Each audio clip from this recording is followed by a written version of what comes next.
O chamado de Abrão e o início da jornada. Abrão era um homem comum que vivia em Ur dos Caldeus, uma terra próspera e cheia de riquezas materiais, mas também dominada por uma cultura de idolatria. Ele era filho de Terá e cresceu em um ambiente que reverenciava vários deuses, cada qual representando os aspectos do dia a dia, como a colheita, a guerra e a fertilidade. Embora seu povo se prostrasse diante de estátuas e rituais pagãos, algo no coração de Abrão ansiava por algo maior, algo verdadeiro.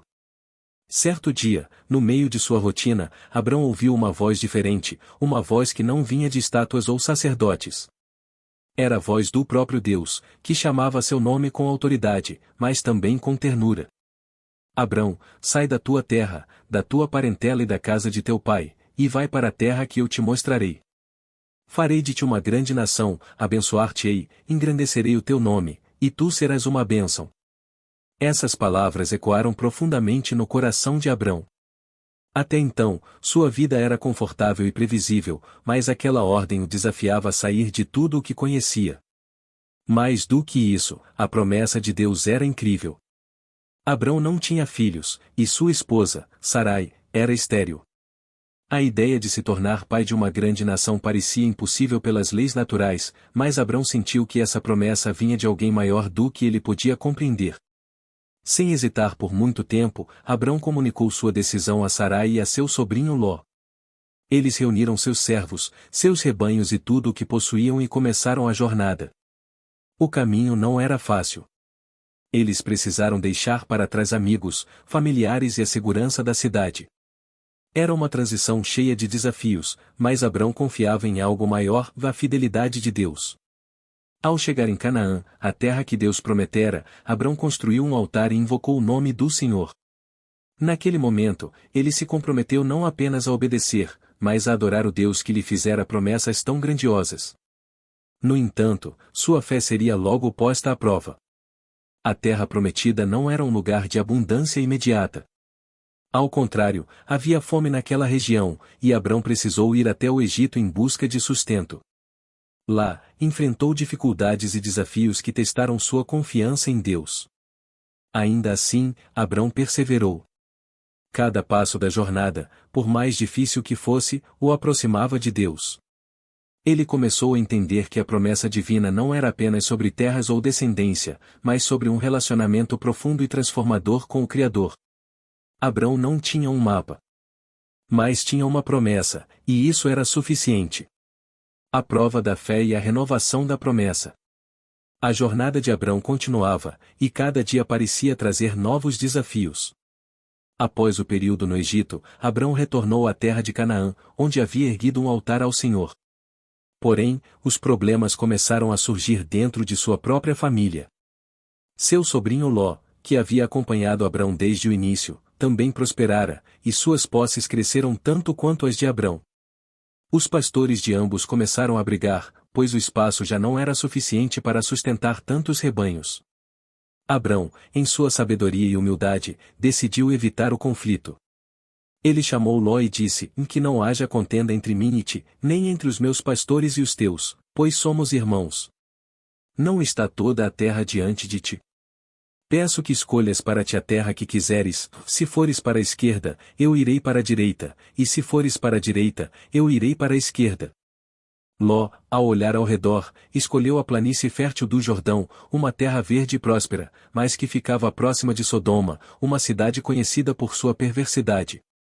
Abrão ficou com as terras de Canaã, que pareciam menos promissoras aos olhos humanos, mas ele confiava na promessa de Deus. Após a partida de Ló, o Senhor mais uma vez falou a Abrão, renovando suas palavras e ampliando a promessa: levanta os olhos agora e olha desde o lugar onde estás, para o norte, para o sul, para o leste e para o oeste, toda a terra que vês, a te darei, e à tua descendência para sempre. E farei a tua descendência como o pó da terra, de modo que, se alguém puder contar o pó da terra, também a tua descendência será contada. Essas palavras encheram Abrão de esperança. Ele sabia que Deus era fiel, mas ainda havia uma questão que pairava em sua mente: ele continuava sem filhos. Sarai, sua esposa, já era avançada em idade, e ele começava a questionar como a promessa se cumpriria. Certo dia, em uma visão, Abrão ousou perguntar ao Senhor: Vó soberano Senhor, que me darás, se continuo sem filhos e o herdeiro da minha casa é Eliezer de Damasco? Deus respondeu de maneira clara e enfática. Ele levou Abrão para fora da tenda, sob um céu estrelado, e disse: olha para os céus e conta as estrelas, se é que o podes contar. Assim será a tua descendência. Nesse momento, a fé de Abrão se fortaleceu como nunca antes.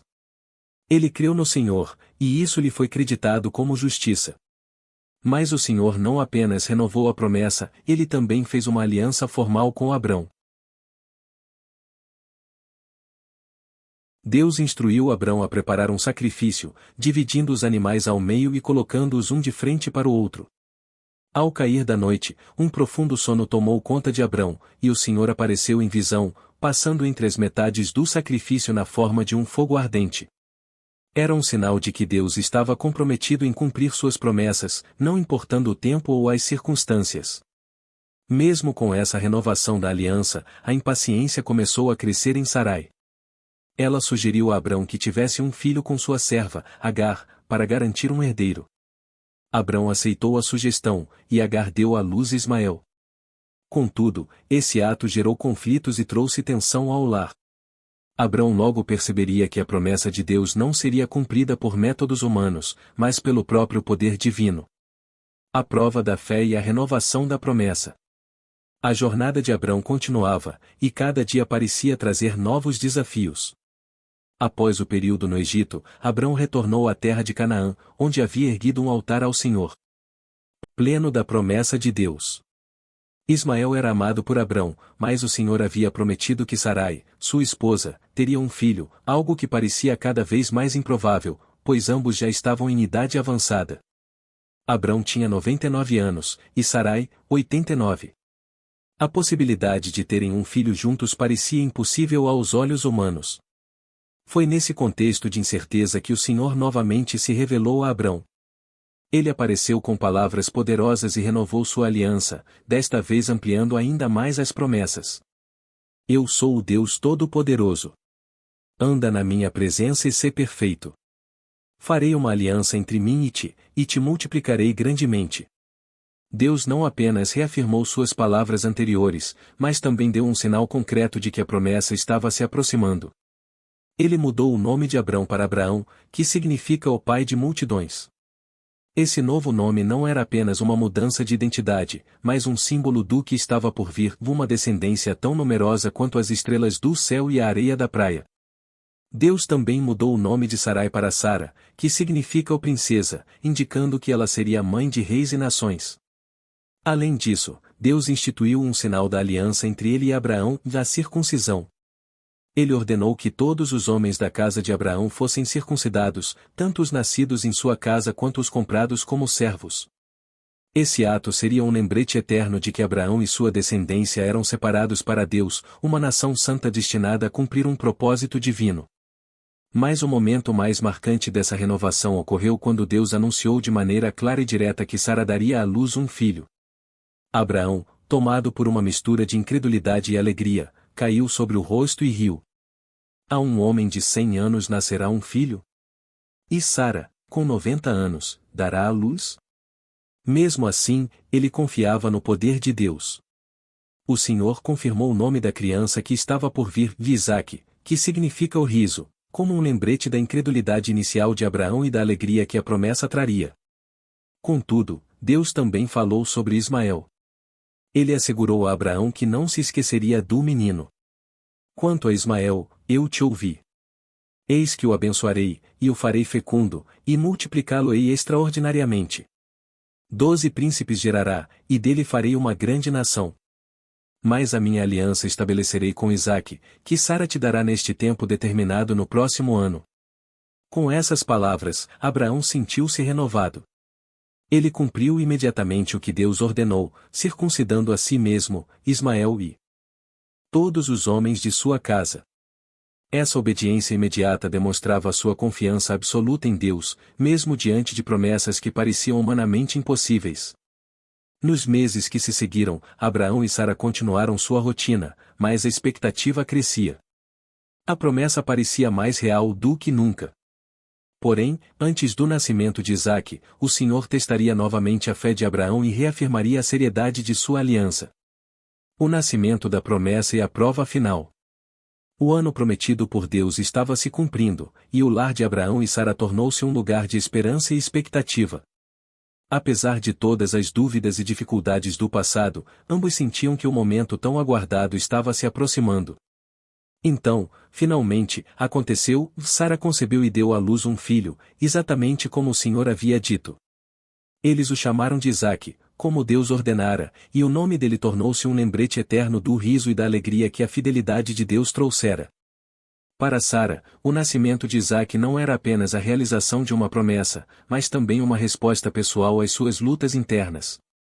Durante anos, ela havia convivido com a vergonha de não poder dar filhos a Abraão, especialmente em uma cultura onde a maternidade era vista como o ápice da realização de uma mulher. Quando Isaque nasceu, Sara exclamou: Deus me deu motivo para rir, e todos os que ouvirem isso rirão comigo. Abraão também estava radiante. Aos 100 anos, ele segurava em seus braços o cumprimento de décadas de espera e fé. Ele circuncidou Isaque ao 8º dia, conforme Deus havia ordenado, reafirmando seu compromisso com a aliança divina. No entanto, o nascimento de Isaque trouxe também novos desafios. Agar e Ismael, que já viviam em tensão com Sara, enfrentaram conflitos ainda maiores. Sara pediu a Abraão que mandasse Agar e seu filho embora, pois temia que Ismael pudesse ameaçar a posição de Isaque como herdeiro da promessa. Embora relutante, Abraão buscou orientação em Deus, que lhe disse para atender ao pedido de Sara. Deus prometeu cuidar de Ismael e fazer dele também uma grande nação, mas deixou claro que a aliança principal seria cumprida por meio de Isaque. Abraão, com pesar, despediu Agar e Ismael, confiando que o Senhor seria fiel em cumprir sua palavra. Com Isaque crescendo, o lar de Abraão parecia finalmente estabilizado. No entanto, Deus ainda tinha um grande teste para o patriarca, um teste que desafiaria tudo o que ele havia aprendido sobre fé e obediência. O sacrifício de Isaque. Certo dia, Deus chamou Abraão e deu-lhe uma ordem surpreendente e terrível: toma agora o teu filho, o teu único filho, Isaque, a quem amas, e vai à terra de Moriá. Ali o oferecerás em holocausto sobre um dos montes que te direi. Essas palavras eram quase impossíveis de compreender. Como poderia Deus pedir o sacrifício do filho que ele mesmo havia prometido e dado a Abraão? Como poderia a promessa de uma grande nação se cumprir se Isaque fosse tirado? Apesar de sua dor e confusão, Abraão obedeceu sem questionar. Ele preparou o jumento, cortou a lenha para o holocausto e partiu com Isaque e 2 servos em direção ao lugar que Deus indicara. Durante a viagem de 3 dias, o silêncio de Abraão dizia mais do que palavras poderiam expressar. Ele carregava em seu coração um conflito entre o amor por seu filho e a confiança absoluta em Deus. Quando chegaram ao pé do monte, Abraão disse aos servos: ficai aqui com o jumento, e eu e o rapaz subiremos até lá, e, havendo adorado, voltaremos a vós. Essas palavras, voltaremos a vós, revelavam a profunda fé de Abraão. Ele acreditava que, mesmo que Deus exigisse o sacrifício de Isaque, ele tinha poder para ressuscitá-lo. Abraão colocou a lenha sobre os ombros de Isaque e carregou o fogo e a faca. Enquanto subiam, Isaque, sem saber o que estava por acontecer, perguntou: meu pai, eis o fogo e a lenha, mas onde está o cordeiro para o holocausto? Abraão respondeu: Deus proverá para si o cordeiro, meu filho. Essas palavras não eram apenas para confortar Isaque, elas refletiam a confiança de Abraão no caráter de Deus. No topo do monte, Abraão construiu o altar, colocou a lenha sobre ele e amarrou Isaque. Com lágrimas nos olhos, ergueu a faca, pronto para obedecer a Deus. No último instante, uma voz poderosa o chamou do céu: vá, Abraão. Abraão. Não estendas a tua mão sobre o rapaz, nem lhe faças mal. Agora sei que temes a Deus, pois não me negaste o teu filho, o teu único filho. Abraão, tomado por alívio e reverência, viu um carneiro preso pelos chifres em um arbusto próximo. Ele tomou o animal e o sacrificou no lugar de Isaque. Naquele dia, Abraão chamou aquele lugar de O Senhor Proverá, pois ali Deus havia demonstrado que sua fidelidade e provisão eram maiores do que qualquer dificuldade. A promessa confirmada. Depois dessa prova, o Senhor falou novamente a Abraão, reafirmando suas promessas de maneira ainda mais poderosa. Por mim mesmo jurei, diz o Senhor, que, porquanto fizeste isso e não me negaste o teu filho, o teu único filho, certamente te abençoarei. Multiplicarei a tua descendência como as estrelas do céu e como a areia que está na praia do mar.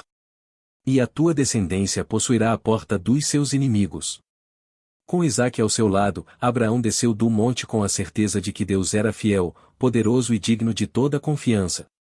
A história de Abraão e das promessas de Deus tornou-se um marco na história da fé, uma lembrança eterna de que o Senhor é capaz de cumprir o que promete, mesmo nas circunstâncias mais impossíveis.